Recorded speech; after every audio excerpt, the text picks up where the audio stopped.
Apparemment, beaucoup de Congolais sont un peu complexés par rapport aux Tutsis. Il y a beaucoup de gens qui pensent toujours que Kagame est toujours le plus fort, le plus puissant et le plus fort. Mais les gens oublient qu'il n'y a pas longtemps, beaucoup de gens continuent à penser que Kabila était le plus fort. Kabila ne pouvait pas fuir le pays, Félix ne fera pas longtemps. Au fait, pourquoi les Congolais sont si complexés? Je vais vous dire une chose, lisez un peu ça. Conflit en RDC, Donald Trump presse pour la signature d'un accord entre Kagame et Tshisekedi, attendu dans les semaines à venir. Pourquoi les Américains sont en train de presser? Je vous informe d'abord que les Américains n'ont pas pitié des Congolais, des morts de l'Est ou tout ça. Ça ne les intéresse pas parce que tout ce que Kagame était en train de faire, c'était eux qui étaient en train de faire. Ils étaient derrière Kagame, ce sont eux qui ont armé Kagame. Rappelez-vous de ce que le numéro 1 de l'ONU avait dit.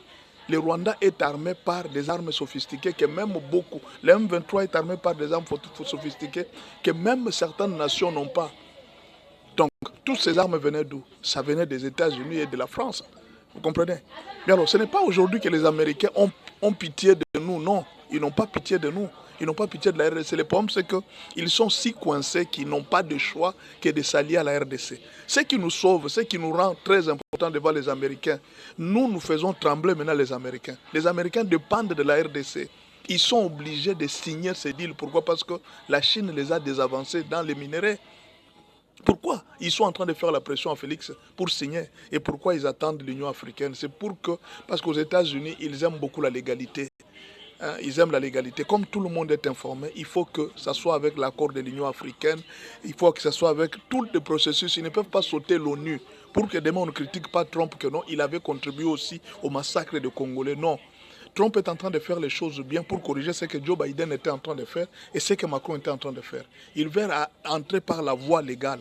Mais il ne faut pas penser que non, parce qu'ils sont en train d'attendre, alors Kagame est en train de rouler. Kagame ne peut plus rien faire pour la RDC parce que les Américains sont tellement dans les besoins qu'ils sont même prêts, même demain, à signer. Mais il y a des conseillers qui disent non, non. Il faut suivre, il ne faudra pas que les Américains sentent comme si vous voulez leur imposer quelque chose. Cette fois-ci, passer par la voie légale, parce que l'Afrique commence à ouvrir les yeux. C'est en fait ça ce qui se passe. Mais ne croyez pas que non, voilà, Kagame est en train de... Il ne fera plus rien. Le temps que Kagame pouvait tout faire est déjà passé. Kagame avait toutes les armées, il avait tous les avantages, il avait même de services secrets, même dans la présidence. Mais il n'a jamais réussi.